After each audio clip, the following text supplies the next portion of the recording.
তাহলে ওইখানে সিও দপ্তরের সামনে বসে আছে 30 ঘন্টা ধরে, অথচ পুলিশ তাদেরকে সেখান থেকে সরাচ্ছে না, রিমুভ করছে না। তার মানেটা কি?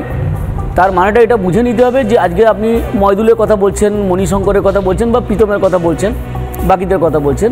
দেখুন, একটা জিনিস ভালো করে বুঝতে হবে, এরা কিন্তু চাকরি করে। চাকরি মানে কি? আমি সরকারি চাকরির কথা বলছি না, সাংগঠনিকভাবে বা দলীয়ভাবে একটা চাকরি হয়। সেই চাকরিটা কার? ক্যামাক্সিটের চাকরি করে।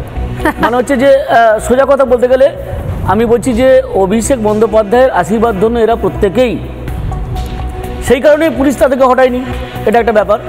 আর 2 নম্বর ব্যাপার হচ্ছে যে অভিষেক বন্দ্যোপাধ্যায়ের কাছ থেকে যতক্ষণ না পর্যন্ত গ্রিন সিগন্যাল পেলো, আমার যতটুকু আন্দাজ, এটা আমি আন্দাজে বলছি বা একটা অনুমান করে বলছি আর কি, ততক্ষণ পর্যন্ত কিন্তু ওরা উঠলো না। এটাও ঘটনা। এক্সকিউজ দিচ্ছে যে সিও তার সঙ্গে দেখা করেছে। আরে সিও না দেখা করলে কী হলো? সিওর নিচে অ্যাডিশনাল সিও আছেন, ডেপুটি সিও আছে, যে কোনো একজনের সঙ্গে দেখা করা যেতে পারে।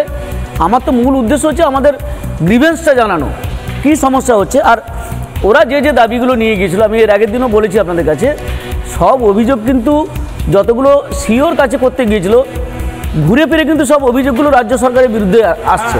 একদম। তার কারণটা কি দেখুন, ওরা দাবি করেছিল যে ডেটা এন্ট্রি অপারেটর দেওয়া হচ্ছে না। কারণ ডেটা এন্ট্রি অপারেটর দেবে কে? সেটা তো রাজ্য সরকারই দেবে।